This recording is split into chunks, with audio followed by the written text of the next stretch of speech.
I welcome Shri Jyotiraditya Scindia, Minister of Civil Aviation, General V.K. Singh, Minister of State in the Ministry of Civil Aviation, Shri P.K. Kharola, Secretary Sir, Shri Rajiv Bansal, CMD Air India, Shri Arun Kumar, DGCA, Shri Sanjeev Kumar, Chairman AAI, and good afternoon, friends. Welcome to this press conference of the Ministry of Civil Aviation on maintenance, repair, and overhaul MROs, flying training organizations, and 100 days target for the ministry. As you are aware, India is a major regional hub for MROs. Since the tax regime for MROs have been rationalized, these are likely to contribute greatly to the economic activity around this segment. Ministry of Civil Aviation has also taken several initiatives to boost the aviation sector. Lifeline Udan and Udan scheme is operative for enhancing affordable regional connectivity. I now invite the Honorable Minister for Civil Aviation to talk more about these issues and also the 100 days target for the sector. Sir.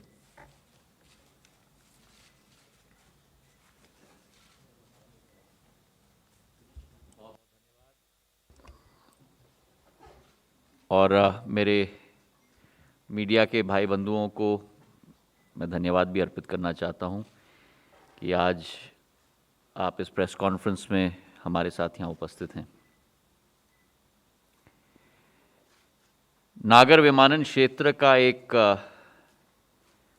बहुत महत्वपूर्ण योगदान रहता है किसी भी देश की प्रगति और विकास के इतिहास में। ये विभाग एक बहुत महत्वपूर्ण स्तंभ है विकास और प्रगति के पहिए का, और इसी सोच और विचारधारा के साथ हमारे देश के यशस्वी प्रधानमंत्री नरेंद्र मोदी जी ने बहुत सारी प्राथमिकता इस क्षेत्र को दी है। जैसे मेरे पूर्व वक्ता ने कहा कि कई अनेक योजनाएं पिछले 7 साल में इस क्षेत्र के लिए और देश की जनता के लिए नई सोच और विचारधारा के साथ, नई क्रांति के साथ प्रधानमंत्री जी के नेतृत्व में क्रियान्वयन हुई। आज मैं मानता हूं कि प्रधानमंत्री जी के नेतृत्व में उनका स्पष्ट विचारधारा है, उनका आदेश है कि सरकार की भी जवाबदेही अपनी जनता के प्रति, अपनी कॉन्स्टिट्यूंसी के प्रति सदैव होनी चाहिए। तो हमारे मंत्रालय में राज्य मंत्री जी, सचिव जी और हमने मिलकर एक 100 दिन की योजना बनाई है मंत्रालय के लिए, जिसके आधार पर एक जवाबदेही, पारदर्शिता के साथ हमारे स्टेक होल्डर्स के प्रति भी हम लोग रख पाएं। इस 100 दिन के टारगेट में हमने 3 मुख्य स्तंभ रखे हैं। नागर विमानन क्षेत्र अधोसंरचना के आधार पर चलता है, तो पहला अंग है अधोसंरचना का। उसी के साथ समय समय पर फेरबदल भी पूरे विश्व के आधार पर जो नियम, जो विचारधाराएं बदलती रहती हैं, उसके आधार पर पॉलिसी परिवर्तन भी हमें भारत में लाना होगा। तो दूसरा अंग इसका अधोसंरचना के साथ पॉलिसी के टारगेट्स का है, और तीसरा अंग जो उतना ही महत्वपूर्ण है कि कोई भी क्षेत्र, कोई भी संस्था सदैव परिवर्तन के पहिए पर अग्रसर हो, तो रिफॉर्म्स की इनिशिएटिव्स भी हर एक संस्था में सदैव होनी चाहिए। और जो 100 दिन की कार्य योजना हमने बनवाई है, यह भी मैं आपसे निवेदन करना चाहता हूं और स्पष्ट करना चाहता हूं कि ये 100 दिन की कार्य योजना अकेले मंत्रालय की नहीं, मंत्रालय के साथ साथ प्रधानमंत्री जी की सोच और विचारधारा, उनका एक व्यापक दृष्टिकोण इस मंत्रालय के लिए, इस क्षेत्र के लिए, और उसके साथ साथ जो भी हमारे सभी स्टेक होल्डर्स हैं, और हमारे स्टेक होल्डर्स केवल एयरलाइंस, एयरपोर्ट ऑपरेटर्स नहीं, लेकिन नागर विमानन क्षेत्र में एक पूरा इकोसिस्टम है। एयरलाइंस के साथ, एयरपोर्ट ऑपरेटर्स के साथ हम लोगों के एमआरओज हैं, जहां मेंटेनेंस होता है, रिपेयर होता है, ओवरऑल होता है। हमारे उड्डयन प्रशिक्षण संस्थाएं हैं, फ्लाइंग ट्रेनिंग ऑर्गेनाइजेशंस हैं, हमारा कार्गो सेक्टर है, हमारा ग्राउंड हैंडलिंग सेक्टर है, हमारा एयरक्राफ्ट मैन्युफैक्चरिंग का सेक्टर है, हमारा हेलीकॉप्टर का क्षेत्र है। इन सभी के साथ साथ हर एक क्षेत्र के लिए एक अलग एडवाइजरी ग्रुप हमने अपने मंत्रालय में बनाया है, और हर एक विशेषज्ञों के ग्रुप के साथ हमारे मंत्रालय ने कई बार मुलाकात करके, उनसे विचार विमर्श करके, एक सहभागी के रूप में कंबाइंड कंसल्टेशन के आधार पर यह 100 दिन की योजना बनी है। अब इन तीनों अंगों के बारे में संक्षिप्त में मैं आपसे चर्चा करना चाहता हूं। यह 100 दिन की योजना मतलब 30 अगस्त से नवंबर 30 तक, इसमें 16 मुख्य बिंदु हैं। 4 बिंदु अधोसंरचना के अंतर्गत, 8 बिंदु पॉलिसी टारगेट्स के अंतर्गत, और 4 बिंदु रिफॉर्म्स के अंतर्गत। अधोसंरचना में 4 नए हवाई अड्डों की शुरुआत या आधारशिला हम लोग रखने जा रहे हैं। पहला हवाई अड्डा कुशीनगर का, उत्तर प्रदेश में, ये 255 करोड़ का हवाई अड्डा होगा। एयरबस 321 और बोइंग 737 फ्लाइट्स के लिए सफलतापूर्वक लैंडिंग की क्षमता रखेगा। और कुशीनगर एक बहुत महत्वपूर्ण स्थान है, केवल उत्तर प्रदेश के लिए नहीं, पर मैं मानता हूं समूचे देश के लिए और बौद्ध धर्म के लिए। तो ये बुद्धिस्ट सर्किट का केंद्र बिंदु बनेगा। इसी के साथ दूसरा नया टर्मिनल बिल्डिंग उत्तराखंड में देहरादून की एयरपोर्ट, 457 करोड़ का निवेश इस एयरपोर्ट में किया जा रहा है।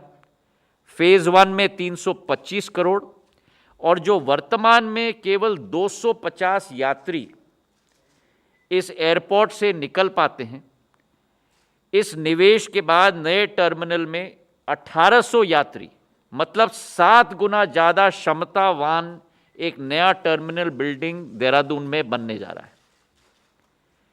तीसरा हवाई अड्डा है उत्तर पूर्वी भारत में, त्रिपुरा में अगरतला का एयरपोर्ट है। 490 करोड़ रुपए का निवेश है, और वर्तमान में 500 यात्री प्रति घंटा इसकी थ्रूपुट है, और इस निवेश के बाद 1200 यात्री प्रति घंटा, मतलब 2.5 गुना ज़्यादा अगरतला एयरपोर्ट में क्षमता बढ़ जाएगी। चौथा हवाई अड्डा है बहुत समय से उपेक्षित और अपेक्षित भी, एक नया केंद्र उत्तर प्रदेश में बनने जा रहा है, जेवर में। महत्वाकांक्षी योजना बहुत है, केवल उत्तर प्रदेश के लिए नहीं, मैं मानता हूं संपूर्ण भारतवर्ष के लिए। और जेवर एयरपोर्ट कुल मिलाकर 30,000 करोड़ रुपए का प्रोजेक्ट रहेगा। फेज 1 में 9,000 करोड़ रुपए के निवेश के आधार पर 1.2 करोड़ यात्री प्रति वर्ष की क्षमता जेवर की एयरपोर्ट में रहेगी और फेज 4 तक 7 करोड़ की क्षमता अकेले जेवर एयरपोर्ट की बनने जा रही है। अब मैं उदाहरण आपको देना चाहता हूं, दिल्ली के एयरपोर्ट का 2006 में शुरुआती दौर में केवल 1.6 करोड़ यात्री दिल्ली के एयरपोर्ट में आते थे, आज 7 करोड़ आ रहे हैं। और अगला फेज आधुनिकता का और एक्सपेंशन का वर्तमान में चल रहा है और इसके साथ क्षमता बढ़ेगी 10 करोड़ तक। तो जेवर और दिल्ली 2 नए केंद्र बनने जाएंगे देश के आधुनिक एयरपोर्ट्स के रूप में। तो 4 एयरपोर्ट्स हम लोगों की अधोसंरचना के क्षेत्र में हमारी टारगेट अगले 100 दिन की रखी गई है। दूसरा क्षेत्र हम लोगों का पॉलिसी का है। जैसे मैंने आपको कहा कि पॉलिसी भी सदैव तीव्र गति से आगे बढ़ने वाली होनी चाहिए और इस खंड में 8 टारगेट्स हमने अगले 100 दिन के रखे हैं। पहला टारगेट हमारा था कि नई ड्रोन रेगुलेशन पॉलिसी जो 25 अगस्त को हमने रिलीज की है, इससे एक क्रांतिकारिक परिवर्तन प्रधानमंत्री जी के नेतृत्व में और उनकी ही दूरदर्शिता के आधार पर आज देश भर में आने वाली है। इस पर विस्तृत रूप से हम लोग ने चर्चा की थी। दूसरा अंग है उड़ान योजना के तहत हवाई अड्डे और हेलीपोर्ट दोनों और नए रूट्स। तो इसके 3 भाग हैं। हवाई अड्डे में हम लोगों ने 5 नए हवाई अड्डों का टारगेट रखा है अगले 100 दिन में। गुजरात में केशोड़, झारखंड में देवघर, महाराष्ट्र में गोंदिया एवं सिंधुदुर्ग और उत्तर प्रदेश में कुशीनगर। तो 5 नए एयरपोर्ट्स उड़ान के अंतर्गत स्थापित होंगे। 6 नए हेलीपोर्ट 2 राज्यों में, हिमाचल प्रदेश में और उत्तराखंड में।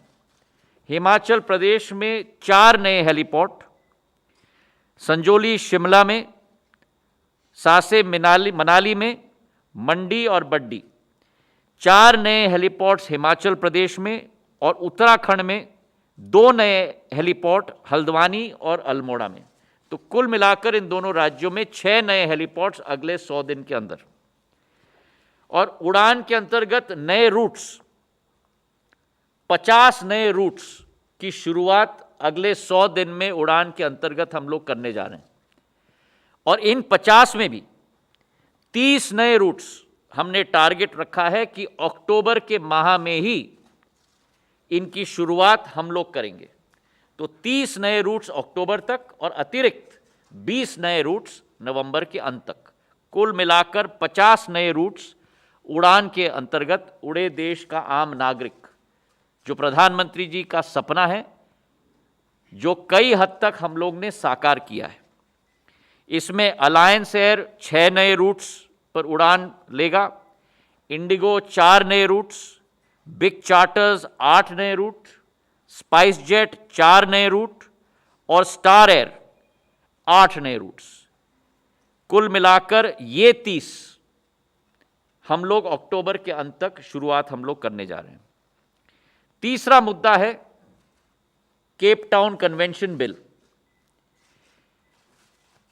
हवाई जहाज तो हम देश में लाते हैं, पर हवाई जहाज लाने की क्षमता हवाई जहाज की लीजिंग कैपेसिटी पर निर्भर होती है विश्व भर में। और जो लीजिंग की कैपेसिटी है विश्व भर में, ये 3-4 देशों की मोनोपोली है। जब एक बड़ा मार्केट भारत में बनने वाला है तो हमारी सोच है कि उस इकोसिस्टम में लीजिंग को भी हमें शामिल करना होगा, और अगर लीजिंग को शामिल करना होगा तो लीजिंग की कंपनीज को भारत में स्थापित करनी होगी, और लीजिंग के नियम भी ऐसे बनाने होंगे सरल, सुलभ और सुनिश्चित, ताकि वो लीजिंग कंपनीज भारत में ऑपरेट कर पाए। केप टाउन कन्वेंशन बिल एक ऐसा विधेयक है अंतर्राष्ट्रीय जिसके आधार पर एक गारंटी देता है लीजिंग कंपनीज को। उस बिल की चर्चा, उस पे एक मसौदा हम लोग अगले 100 दिन में ड्राफ्ट करने की कोशिश कर रहे हैं, और सारे जितने स्टेक होल्डर्स हैं उन स्टेक होल्डर्स के साथ, चाहे वो एयरलाइंस हों चाहे लीजिंग कंपनीज हों, विचार विमर्श करके एक मसौदा बनाने की कोशिश हमारी होगी। इसी के साथ जो दूसरा अंग है जो मैंने आपसे निवेदन किया कि लीजिंग कंपनीज भी भारत में स्थापित हो, ये हमारा चौथा पॉलिसी टारगेट है। आज पूरी मार्केट आयरलैंड में, हांगकांग में, सिंगापुर में, दुबई में केंद्रित रहती है। 70% विश्व की मार्केट आयरलैंड में सीमित है।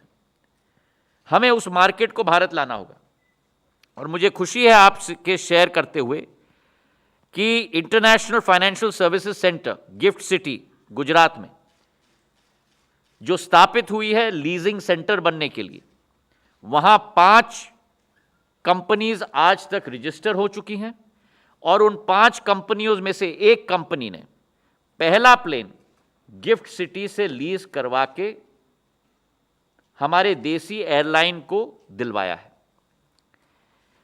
तो ये चौथा अंग है पॉलिसी टारगेट का। 5वां अंग है प्रदेश सरकारों के साथ मिलकर संघीय ढांचे में नागर विमानन क्षेत्र को हम लोग बढ़ावा दें। राज्य सरकारों के साथ मिलकर ही हम लोग सफल हो पाएंगे, और हर राज्य सरकार के साथ 2 मुद्दों पर हमारी विचार विमर्श की प्रक्रिया शुरुआत हुई है। पहला मुद्दा है कि हवाई अड्डों के लिए जमीन, हवाई अड्डों के लिए सेवा की संभावनाएं बढ़ाने के लिए 29 राज्य के मुख्यमंत्रियों को हमने मिलकर एक पत्र भेजा है एक विषय पर, और अब हम लोगों का प्रयास होगा कि एक राज्य के मुख्यमंत्री और नागर विमानन मंत्री के साथ मिलकर इन अधोसंरचना के मुद्दों पर जल्द से जल्द हम लोग सफलतापूर्वक हल निकालकर हवाई अड्डों का विस्तारीकरण हम लोग कर पाए। इसी के साथ दूसरा मुद्दा जुड़ा हुआ है, जो एयर टर्बाइन फ्यूल पे वैट लगता है। वर्तमान देश में कई प्रकार के रेट्स हैं। कई राज्य केवल 1% वैट लगाती है एटीएफ पर, और दूसरे एक्सट्रीम पर कई राज्य 30% तक लगाते हैं। अब अगर नागर विमानन क्षेत्र को बढ़ावा हम लोगों को देना है तो रैशनलाइजेशन हमें करना होगा वैट का, क्योंकि जो राज्य प्रगति कारक और दूरदर्शिता के साथ आधार पे आगे बढ़ रहे हैं और वैट का लेवल रेट उन्होंने कम किया है, वहाँ ज़्यादा सेवाएं बढ़ रही हैं। तो हमारी कोशिश है कि इन 22 राज्यों के साथ हम लोग विचार विमर्श करें, चर्चा करें वैट का रैशनलाइजेशन पर, और 29 राज्यों के साथ अधोसंरचना और अनेक मुद्दों पर। 6वां मुद्दा है पॉलिसी के अंतर्गत इग्रुआ राष्ट्रीय उड़ान एकेडमी की प्रगति और विस्तार पर। हमारी कोशिश है इस वर्ष कोरोना होते हुए भी 93% कमर्शियल पायलट्स लाइसेंसेस हम लोग ने 19-20 के कंपैरिजन में इस वर्ष भी हम लोग ग्रेजुएट कर पाएंगे, जो अपने आप में एक टारगेट है। और सबसे ज़्यादा फ्लाइंग आवर्स इग्रुआ के इतिहास में 19,000 फ्लाइंग घंटे इस साल हम लोगों का टारगेट है, जबकि केवल 24 एयरक्राफ्ट आज इग्रुआ में स्थापित हैं। तो इग्रुआ का विस्तारीकरण और बढ़ोतरी ये हमारी प्राथमिकता है। 7वां टारगेट हम लोगों का पॉलिसी का है कि मेंटेनेंस, रिपेयर और ओवरऑल क्षेत्र के लिए एक नई पॉलिसी हम लोग ले आएं, जिसकी घोषणा भी आज आपके द्वारा हम लोग करवा रहे हैं। और 8वां पॉलिसी टारगेट कि इस नागर विमानन क्षेत्र को हम दोबारा एक स्टेबलाइज्ड सेक्टर और स्टेबलाइज्ड इंडस्ट्री के लेवल पर हम लोग कोविड के बाद वापस स्थापित कर पाएं। तो ये हमारे 8 टारगेट हैं पॉलिसी के अंतर्गत। अब रिफॉर्म्स पर हम लोग आए। अगले 100 दिन पर हम लोगों के 4 रिफॉर्म्स के टारगेट हैं। पहला रिफॉर्म का टारगेट कि डीजीसीए के अंतर्गत, डायरेक्टर जनरल सिविल एविएशन के अंतर्गत ईजीसीए का जो प्लेटफॉर्म हम लोग स्थापित करना चाहते हैं, ताकि सरलता और सुलभता हर एक स्टेक होल्डर को मिल पाए अपना कार्य, अपना परमिशन लेने के लिए। फाइल ऑफिसर्स के इर्द गिर्द घूमने के बजाय समय सीमा के अंतर्गत ईजीसीए के द्वारा सरलता से हर एक व्यक्ति को अपना प्रोसेस और अपना परमिशन जल्द से जल्द मिल पाए, ये हम लोगों का लक्ष्य है। और ईजीसीए आज ऑनलाइन हो चुका है। 99 मुद्दे फेज 1 और 2 में हम लोगों ने ईजीसीए प्लेटफॉर्म पर हम लोग ला चुके हैं, और 199 मुद्दे फेज 3 और 4 के अंतर्गत जुलाई के अंत में जो टारगेट मैंने निर्धारित किया था, वो भी ईजीसीए के प्लेटफॉर्म पर आ चुके हैं। टोटल 298 सर्विसेज हैं जो आज ईजीसीए प्लेटफॉर्म पर हैं। पर हमारी जिम्मेदारी यहां अंत नहीं होती।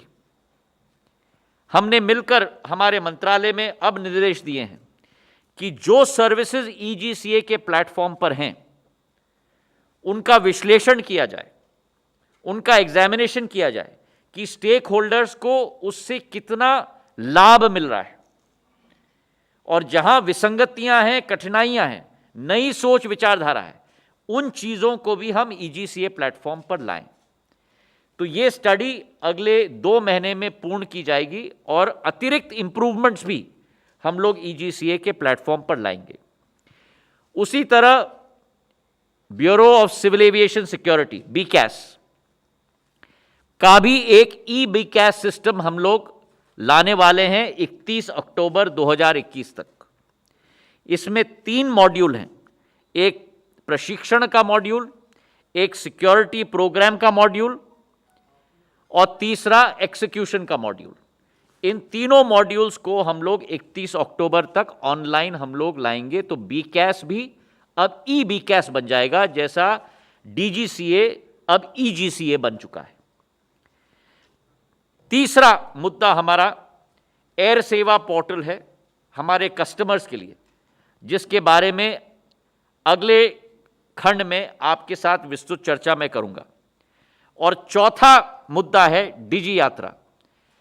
वर्तमान में आज हम लोग जब एयरपोर्ट में जाते हैं तो लंबी लाइनें होती हैं, चाहे एंट्रेंस में हो, चेक इन में हो, सिक्योरिटी में हो। हमारी कोशिश है कि नई टेक्नोलॉजी और आईटी के आधार पर, सूचना प्रौद्योगिकी के आधार पर हम लोग बायोमेट्रिक्स का इस्तेमाल करें फेशियल रिकग्निशन के लिए, उसका सॉफ्टवेयर बने, और उस सॉफ्टवेयर का क्रियान्वयन एक पायलट प्रोजेक्ट के आधार पर पहले एयरपोर्ट में हम लोग इस्तेमाल करें, ताकि एक सीमलेस ट्रैवल एक्सपीरियंस यात्री के लिए हम लोग दे पाएं।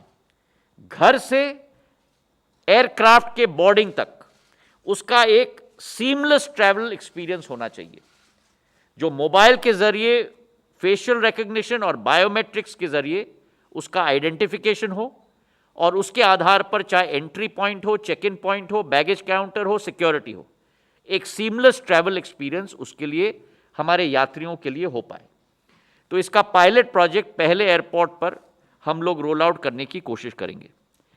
तो ये रहे हमारे 100 दिन के टारगेट, 4 अधोसंरचना के क्षेत्र पर, 8 पॉलिसी के क्षेत्र पे और दोबारा 4 रिफॉर्म के क्षेत्र पर।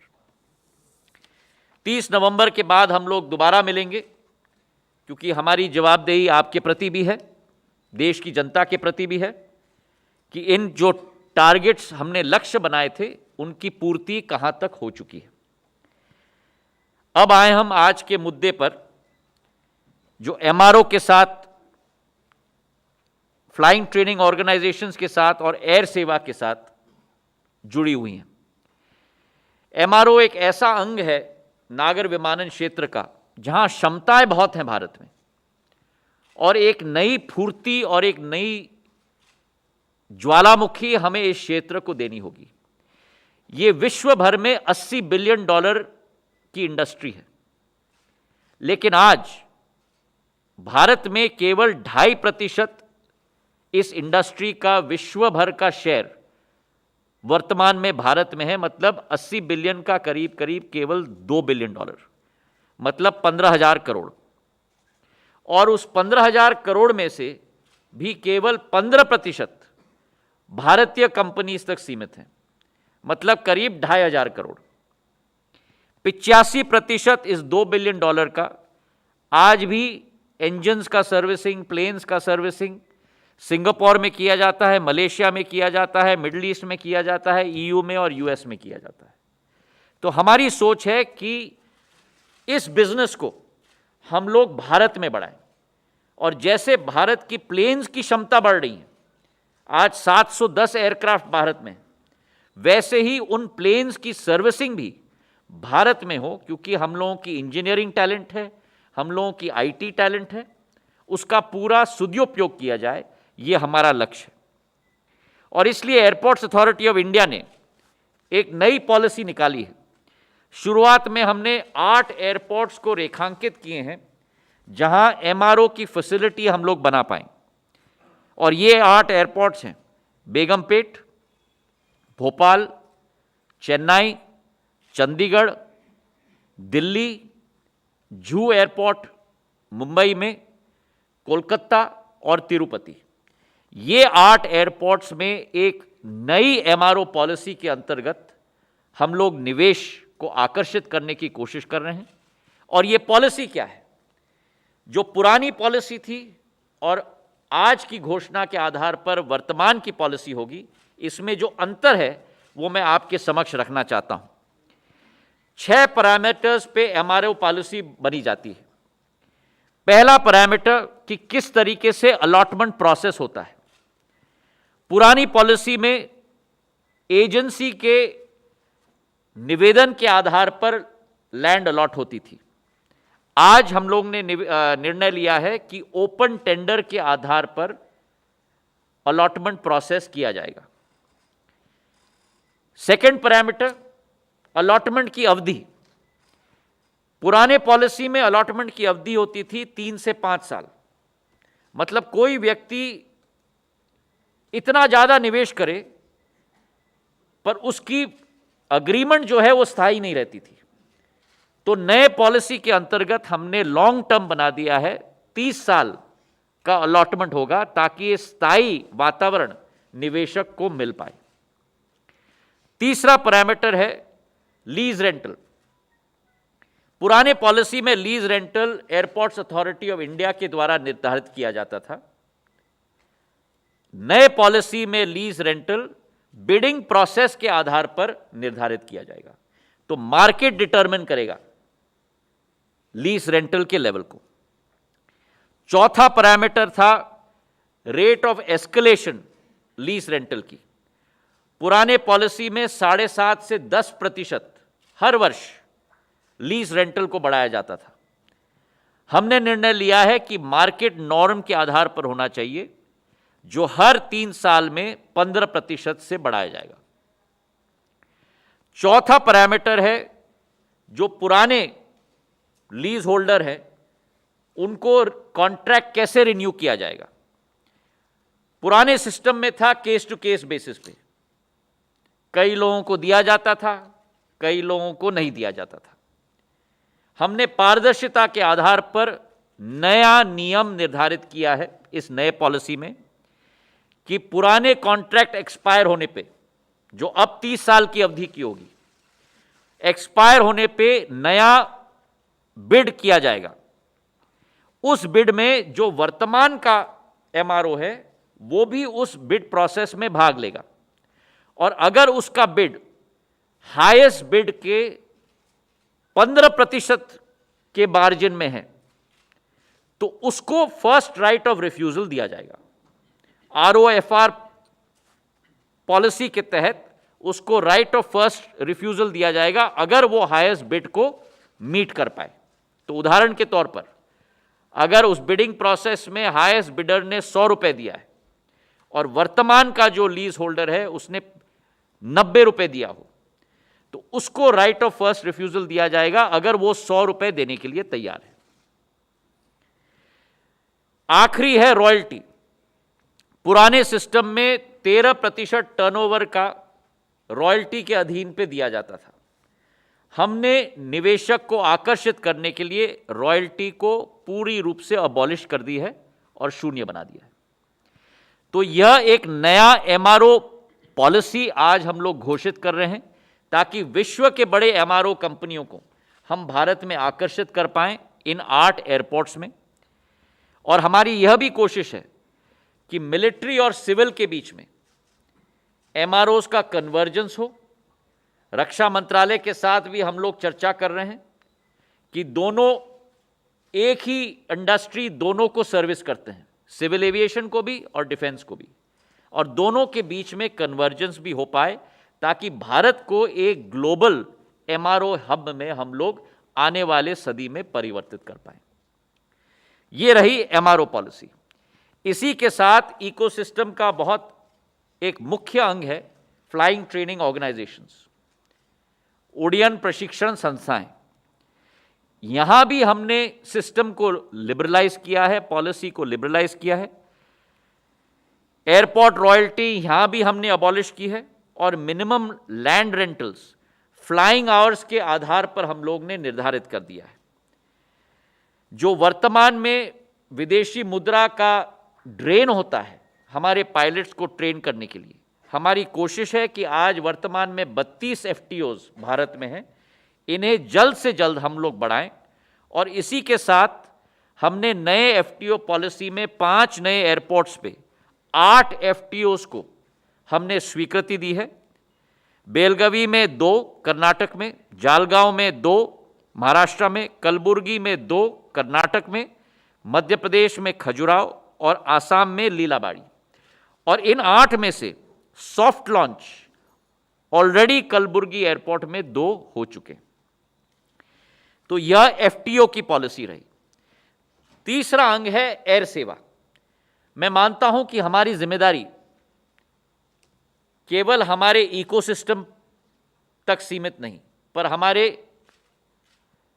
यात्रियों के प्रति भी होना चाहिए। और इसके लिए एयर सेवा के तहत एक grievance redressal system web technology के आधार पर इंटरनेट बेस्ड एक पोर्टल सिस्टम को हम लोग ने एक नई रूप हम लोग ने दिलवाया है।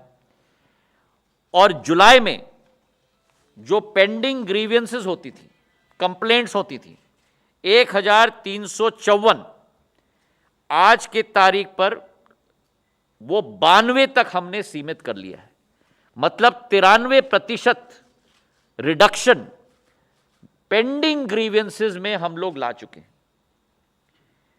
एयर सेवा पोर्टल 2.0 में हमने ये निर्धारित किया, पहले एयर सेवा पोर्टल में नियम निर्धारित होता था कि एयरलाइन ही उस कंप्लेंट को क्लोज करेगा, कि सफलतापूर्वक हमने यात्री को कंप्लीटली सेटिस्फाई कर दिया है।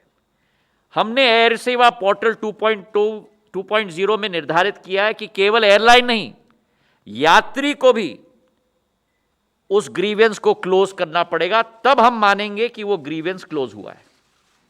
तो एयरलाइन के साथ यात्री पर भी वो ग्रीवेंस क्लोज होने का निर्धारित करने की शक्ति हमने दिलवाई है।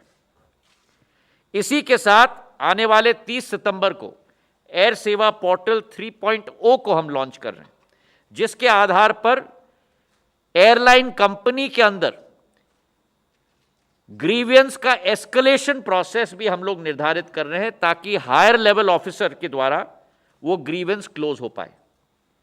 और हमारे पोर्टल पर, मंत्रालय के पोर्टल पर, हर एक एयरलाइन और हर एक एयरपोर्ट के विरुद्ध उनके पेंडिंग ग्रीवेंसेस की संख्या हम दे रहे हैं, ताकि जिसकी जवाबदेही हो उस ग्रीवेंस को क्लोज करने के लिए वो सतर्कता से वो निभा पाए। और एयर सेवा पोर्टल को प्रचलित करने के लिए हम ये डेटा अपने वेबसाइट पर डिस्प्ले कर रहे हैं।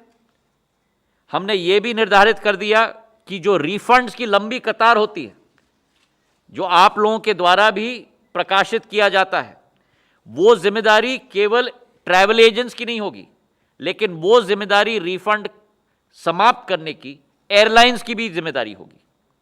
और आखिरी बात कि इसको प्रचलित करने के लिए क्यूआर कोड हर एक टिकट पे प्रिंट किया जाएगा एयर सेवा पोर्टल का। हर फ्लाइट में अनाउंसमेंट की जाएगी एयर सेवा के बारे में कि अगर आपकी कोई कंप्लेंट है या आपकी कोई ग्रीवेंस है तो आप एयर सेवा पोर्टल पर रजिस्टर करिए। और इलेक्ट्रॉनिक डिस्प्लेज हर एक एयरपोर्ट पे रखे जाएंगे एयर सेवा पोर्टल के बारे में। तो हमारी जिम्मेदारी हमारी इकोसिस्टम के प्रति है, एयरलाइंस के प्रति, एयरपोर्ट्स के प्रति, एफटीओ के प्रति, कार्गो के प्रति, ग्राउंड हैंडलर्स के प्रति, एमआरओ के प्रति और हमारे यात्रियों के प्रति भी है। ये हमारी सोच और विचारधारा हमारे मंत्रालय में संयुक्त रूप से सारे अफसर्स, हम दोनों मंत्रियों की, सचिव जी की संयुक्त एक दृष्टिकोण है, ताकि हम लोग देश की जनता को सर्व कर पाए। बहुत बहुत धन्यवाद। हाँ बिल्कुल। आप कृपया नाम बता, नंबर 19 प्लीज, नाम और मीडिया बताइए, कहाँ से हैं आप? 19 नंबर प्लीज। मंत्री जी, हमारा सवाल आपसे है कि पहला आपने कहा कि लीजिंग कंपनी इंडिया में बनाएंगे जो गुजरात में, तो क्या सरकार बना रही है और उसका रजिस्ट्रेशन हो रहा है? और दूसरा सवाल है कि इस कोरोना में एयरलाइंस को सबसे ज़्यादा घाटा हुआ है, तो आपकी एयर इंडिया भी सबसे घाटे में है, तो इस 100 दिन में इसको घाटे से उभारने के लिए क्या कदम उठा रहे हैं? पहले मैं आपको समझा दूं कि लीजिंग में सरकार कोई स्थायी साधन नहीं खरीदता। लीजिंग में आपको एक फाइनेंशियल इन्वायरमेंट तैनात करना पड़ता है, जिसके आधार पर वो लीजिंग कंपनीज उस वातावरण में अपने आप को स्थापित कर पाएं। तो इंटरनेशनल फाइनेंसिंग सर्विसेज सिटी, जिसके बारे में मैंने चर्चा की, वहाँ एयरक्राफ्ट लीजिंग के जो नियम हैं उसका लिबरलाइज करके, विस्तारीकरण करके 5 कंपनीज आज वहाँ लीजिंग फाइनेंस कंपनी स्थापित हो चुकी हैं, जिसमें से एक कंपनी ने पहला एयरक्राफ्ट, भारतीय कंपनी ने पहला एयरक्राफ्ट खरीद करके भारतीय एयरलाइन कंपनी को दिलवाया है। तो ये उत्तर रहा आपके पहले प्रश्न का, और हमारी सोच है कि पहली शुरुआत हुई है, अच्छी शुरुआत हुई है। उस कंपनी को भी मैं साधुवाद देता हूँ, jet set fleet management company है, और उसके आधार पर तीव्र गति से ये सेक्टर बढ़ पाए, यह मनोकामना मैं करना चाहता हूँ। दूसरा प्रश्न आपके एयरलाइंस के साथ संबंधित था। जरूर विश्व भर में अगर एक इंडस्ट्री है जो सबसे ज़्यादा प्रभावित हुई है कोविड से, सबसे ज़्यादा, वो है वायु सेवा की इंडस्ट्री। दोनों, एयरपोर्ट्स भी और एयरलाइंस भी।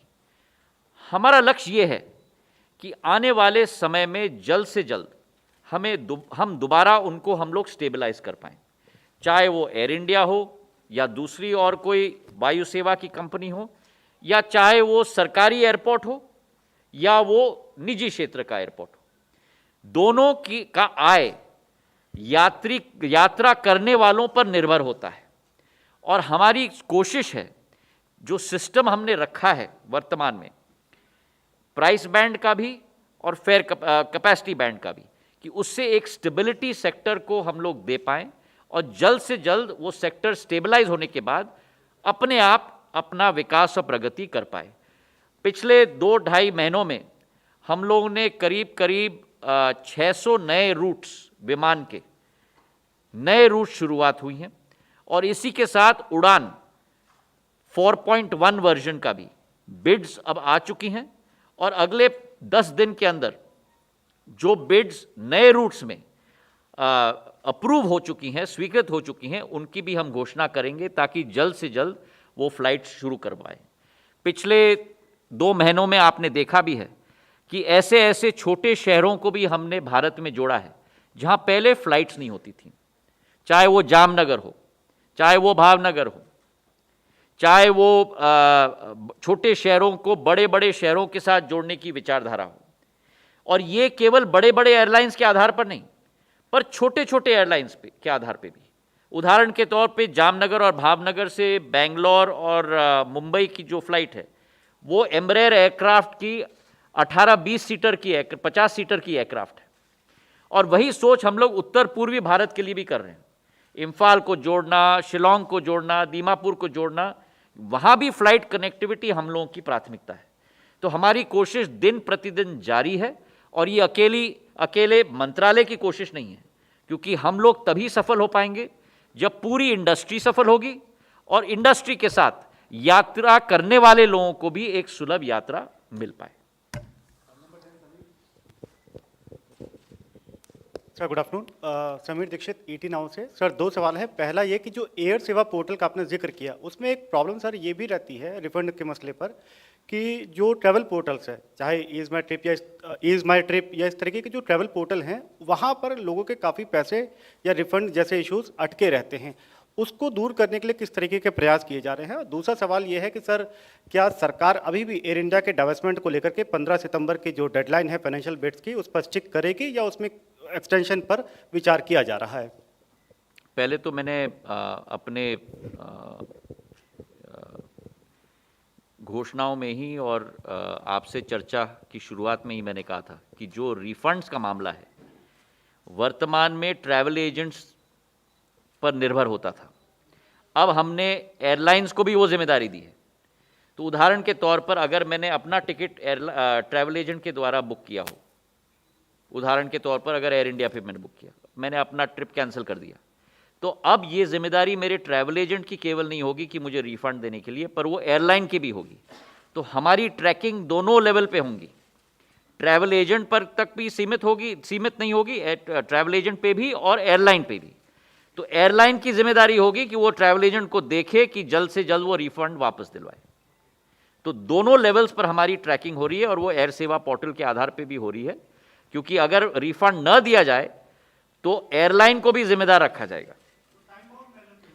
टाइम बाउंड है और हम लोग इन पे फॉलो कर रहे हैं। और जैसे मैंने आपको सूचना दी कि 20 जुलाई को पेंडिंग ग्रीवेंसेस 1354 थी वेबसाइट पे, और आज नहीं 31 अगस्त को पेंडिंग ग्रीवेंसेस केवल 92 रही हैं। और मैंने टारगेट दिया है हमारे विभाग को कि ये पेंडिंग ग्रीवेंसेस का लेवल 50 तक हमको लाना है 15 सितंबर तक। मतलब वो ग्रीवेंस जल्द से जल्द सॉल्व होनी चाहिए, और वो जिम्मेदारी केवल मंत्रालय की नहीं है, वो एयरलाइन के भी होगी, एयरपोर्ट ऑपरेटर के भी होगी, और ट्रैवल एजेंट की भी होगी। तो साथ मिलकर हम लोग ये निर्धारित करेंगे, और जहां ना हो पा रहा है वो मंत्रालय के डैशबोर्ड पे भी रखा जाएगा कि फलाना एयरलाइन की इतनी ग्रीवेंसेस पेंडिंग है, फलाने एयरपोर्ट पे इतनी ग्रीवेंसेस पेंडिंग है। तो वो जवाबदेही डैशबोर्ड पे भी देखी जाएगी सबके द्वारा। तो पारदर्शिता के पर जो अच्छा काम कर रहा है साधुवाद किया जाएगा, जहां ज्यादा कंप्लेंट्स हैं वो भी सभी को सूचित किया जाएगा। हाँ, एयर इंडिया का समय सीमा निर्धारित है, 15 तारीख का हमारा डेट है, और वो 15 तारीख का डेट 15 तारीख ही रहेगा।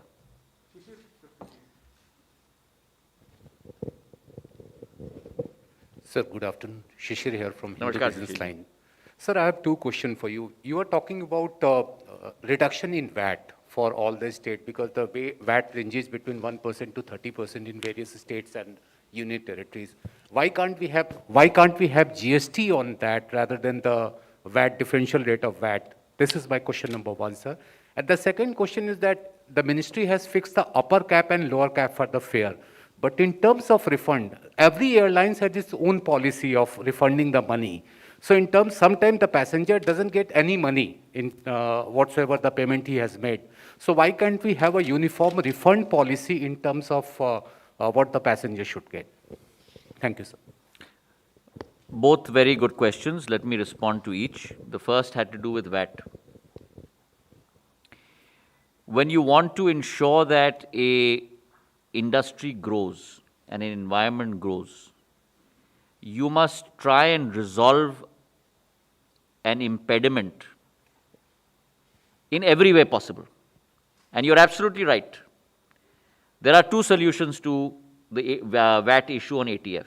One solution is to go to every state, to make sure it's rationalized between 1 to 4%, so that we have a level playing field throughout the country, and we have a proliferation of flights across the country in every state. Today, there are 8 or 9 states that are ranging between 1 to 4%. Other states that vary between 4% to 30%. So much so that there is sometimes a variation interstate also. So some states have a different rate for certain cities and a different rate for certain cities. And my argument is that if you want flights to increase, the lower you bring this rate, the more flights will come in, and your economic multiplier will be 50 to 100 times more than what you earn from a low level of revenue from VAT. So let me give you a number. If you look at all states in the country, altogether the VAT revenue for all states together, for the whole country, is ranging between 3,500 to 4,000 crores. And therefore, if you look at state-wise, generally on an average, you're looking at a state between 50 crores to maybe 10 crores in some states to 200, 300 crores, and maybe 1 or 2 states are slightly more than that. So it's not a large amount of money, but it is a huge multiplier in terms of economic growth. Whether you look at it from the point of business travel, whether you look at it in form of tourism travel, whether you look at it in the form of the new policy under the Prime Minister's directive of उड़े देश के आम नागरिक की हवाई चप्पल पहनने वाला भी हवाई सफारी करे. और आज the rates that are close to first class AC fare on rails, you are seeing a huge increase in travel across India. And today also we have only touched the tip of the iceberg. We have a huge long way to go in terms of increasing air travel, and the market is there. But you have to make sure that it is available to every person, and for that, rationalization of ATF is also important. The second way that you can deal with this problem is you go to the GST. But for that also remember, it is the states that will decide on that, because the GST Council is the Council of States. So whether you approach it this way or you approach it that way, ultimately the responsibility does lie with the states. And therefore, it is important for us to canvass with the right constituency for us, which is the states as well as the Ministry of Finance. And we are going to do both so as to try and bring them on board to ensure that we proliferate air travel. Your second question was? On the refund policy. Correct. So on the refund policy, I think it's very important that refunds are given, but I think you should allow the market to perform that function. I do not think that mandating policy on every front should be the domain of government. You should allow the free market to function, and you should allow that the customer to choose based on the norms that every service provider lists out for every customer. Hi sir, मैं रोहन हूँ CNBC आवाज़ से. मेरा सवाल ये है कि आपका एक महत्वपूर्ण लक्ष्य है कि स्टेबिलिटी देना पूरे एविएशन सेक्टर को. अभी की जो स्थिति है कि जो एयरलाइंस की संख्या है वो लिमिटेड है और उसमें से आधे की फाइनेंशियल स्थिति अच्छी नहीं है. कुछ नए एयरलाइंस आने की कोशिश कर रहे हैं. मैं नाम लेना चाहूँगा, आकाशा की कोशिश है, जेट रिवाइवल की कोशिश कर रहा है. क्या आपको उम्मीद है कि इस साल के अंत तक या अगले साल तक भारतीय एविएशन सेक्टर में कुछ नए प्लेयर्स आएंगे? मुझे लगता है कि नागर विमानन क्षेत्र में अपार संभावना है. और आज जरूर कठिनाइयों का सामना पूरे विश्व में ये इंडस्ट्री फेस कर रहा है, केवल भारत में नहीं, लेकिन इन विसंगतियों में भी अवसर देखी जाती हैं। उदाहरण के तौर पर आज जो एयरक्राफ्ट्स, चाहे आप एयरबस की बात करो, बोइंग की बात करो, वाइड बॉडीड एयरक्राफ्ट की बात करो, जो लीज रेट्स आज विश्व में एयरलाइंस को मिल रही हैं एयरक्राफ्ट्स की, वो शायद इतिहास में कभी ना मिल रही हूं। मतलब किफायती, कम दाम पे। तो जहां एक चुनौतीपूर्ण समय भी है, पर चुनौतीपूर्ण समय में अवसर भी है। और हमारी सोच विचारधारा है सरकार में कि ऐसा वातावरण हम लोग निर्मित करें जिसके आधार पर जो आशाएं और अभिलाषाएं देश की जनता है की है ट्रैवल करने के लिए देश के अंदर, उसे पूर्ण रूप से हम लोग अवसर प्रदान करके इस मार्केट को हम लोग ग्रो करें। सर, मैं आमिर हूँ न्यूज़ नेशन से। सर, बहुत महत्वपूर्ण सवाल है जनता से जुड़ा हुआ। एयर बबल सिस्टम के जरिए बहुत सारे एयरलाइंस अभी तमाम देशों के साथ कनेक्ट हैं, लेकिन अभी देखा गया है कि धीरे धीरे फिर से कोरोना के मामले चूंकि बढ़ रहे हैं, उसको देखते हुए एविएशन सेक्टर और मंत्रालय क्या कर रहा है, किन किन देशों के साथ हमारी बातचीत चल रही है, कहाँ कहाँ पर कनेक्टिविटी और बढ़ने की उम्मीद है? आपका प्रश्न बहुत उम्दा है, लेकिन मैं आपको अगर एक सलाह दे पाऊं तो आप भी कृपा करके मास्क पहने।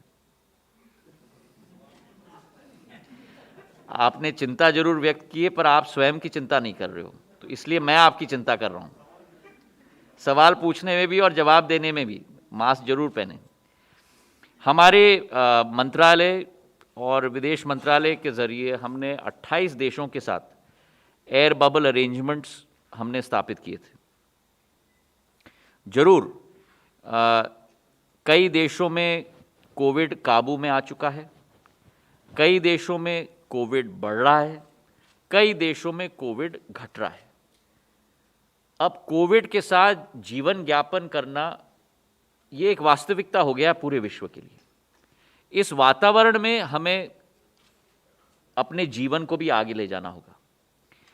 हमारी कोशिश है कि देशों के साथ चर्चा करके, देश के अंदर स्वास्थ्य मंत्रालय, विदेश मंत्रालय के साथ चर्चा करके, जहां कोविड की केसेस नियंत्रण में हैं, उन देशों के साथ हम अपनी फ्लाइट्स बढ़ाएं। उदाहरण के तौर पर जैसे यूके के साथ पहले 14 फ्लाइट्स होती थीं, अब 35 फ्लाइट्स हो चुकी हैं। वैसे ही कई देशों के साथ हम लोग फ्लाइट्स बढ़ाने की कोशिश कर रहे हैं, पर वो एयर बबल अरेंजमेंट के तहत ही, क्योंकि जब तक हम लोग पूर्ण रूप से सुरक्षित न हो कि विश्व भर में एक वातावरण तैनात हो गया है जहां एक स्टेबलाइजेशन हो गया है, अब एक स्टेडी स्टेट होगा, ऐसी कल्पना करना कि पूरे विश्व में 0 केस होंगे, ये तो संभव है नहीं। लेकिन एक स्टेबलाइजेशन जहां हो जाए जिस देश के साथ, वहां हम जल्द से जल्द खोलने की हम लोग कोशिश करेंगे और ज़्यादा से ज़्यादा फ्लाइट्स निर्धारित करने की कोशिश करेंगे। हर देश के साथ हम लोग चर्चा कर रहे हैं। हमारे एजेंडा पर पिछले हफ्ते ही मंत्रालय के अंदर हम लोग ने इस पर विचार विमर्श किया था और 4-5 देशों में हम लोग प्रायोरिटी पे ले रहे हैं। और विदेश मंत्रालय के साथ मेरी कल बैठक भी है 4 बजे, जहां यह भी एक मुद्दा होने वाला है, जिन देशों के साथ जल्द से जल्द हम लोग और फ्लाइट्स खोल पाएँ, ताकि अंतर्राष्ट्रीय यात्रियों को भी हम जल्द से जल्द भारत ले आ पाएँ ज़्यादा से ज़्यादा, और विदेश भी हम भेज पाएँ।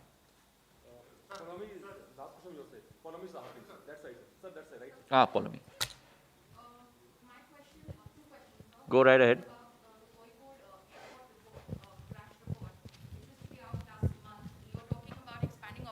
At Calicut Airport without wide-bodied aircraft landing there, pending that report. How is that going to happen? So that report.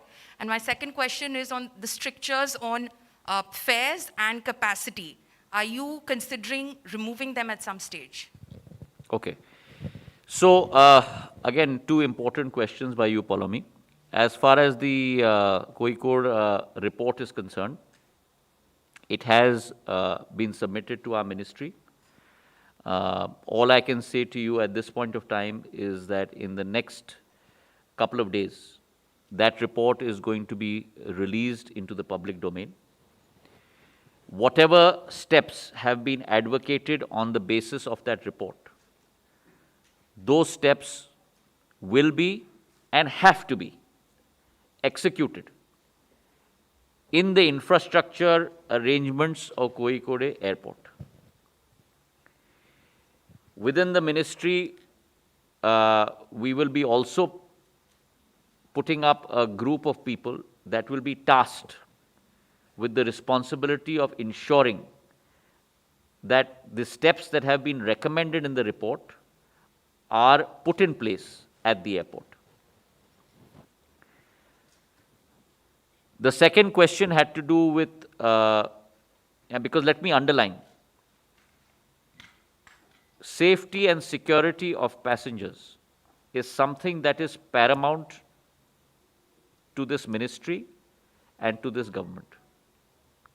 I understand that there is a lot of demand for increasing flights, but at the same time, you must keep in mind security and safety, and you cannot balance those interests. That has to be paramount.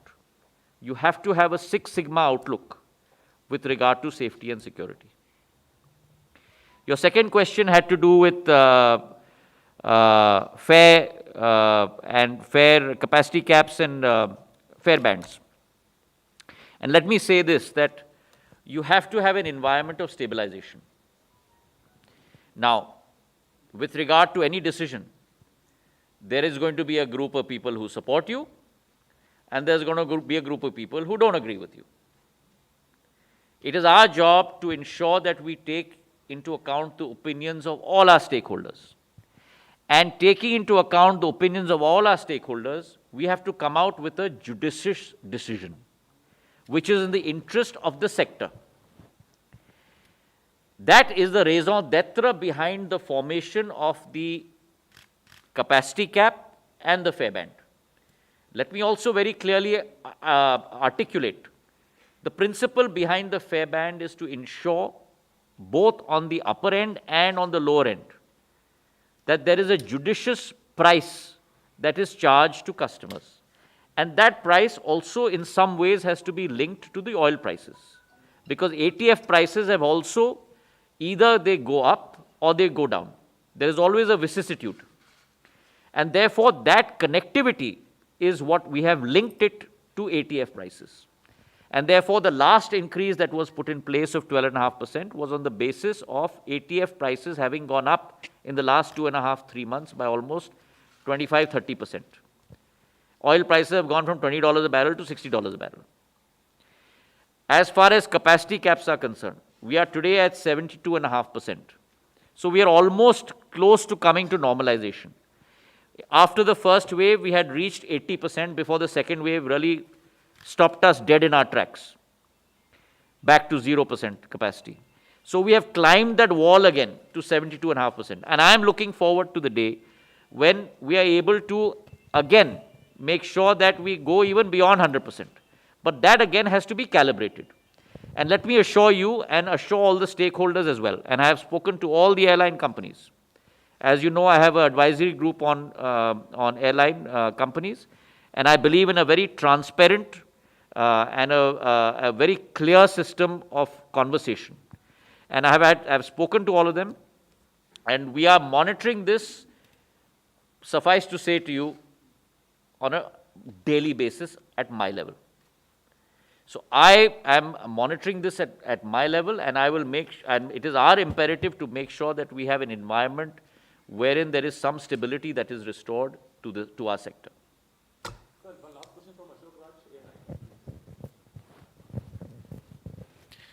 Sir, ये देखा गया है बीच में कि कई ऐसे travel destination के लिए इन अ कंट्री डोमेस्टिक ट्रैवल के लिए RT-PCR की रिक्वायरमेंट होती है. फुल्ली वैक्सीनेटेड जो पैसेंजर होंगे, क्या RT-PCR उनको ज़रूरत नहीं होगी? क्योंकि कई बार ये चर्चा चल रही थी होम मिनिस्ट्री हेल्थ और आपकी.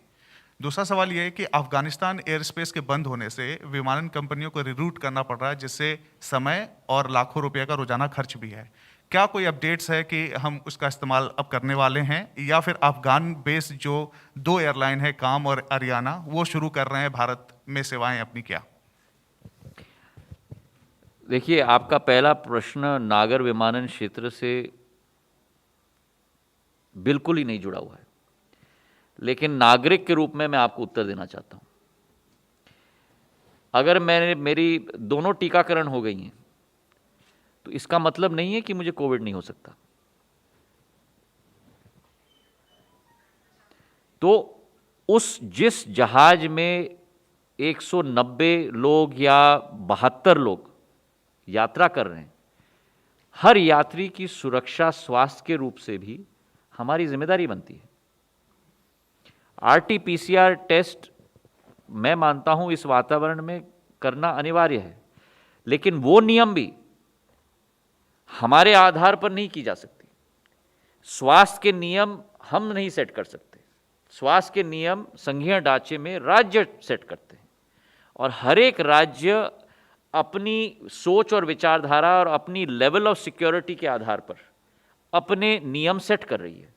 आज भी देश में अनेक राज्यों के अनेक नियम होते हैं, और मैं नहीं मानता कि ये हमारा डोमेन है ये तय करना राज्यों के लिए कि क्या सही है और क्या गलत है। वो हर राज्य तय करे, क्योंकि उस राज्य की स्वास्थ्य की प्रणाली, उस राज्य की स्वास्थ्य की सुरक्षा उस राज्य सरकार की जिम्मेदारी है। और RT-PCR टेस्ट न करना क्योंकि मैं डबल वैक्सीनेटेड हूं, इस मुगलते में हम न रहें। दूसरा प्रश्न आपका अफगानिस्तान के साथ था। वर्तमान में जरूर लॉन्गर रूट हम लोगों को लेना पड़ रहा है, हर अंतर्राष्ट्रीय एयरलाइन को लेना पड़ रहा है। जब स्थितियां सुधरेंगी तब उस समय में हम लोग वापस उसी ट्रैक पे हम लोग चल पाएंगे। बहुत बहुत धन्यवाद। Thank you.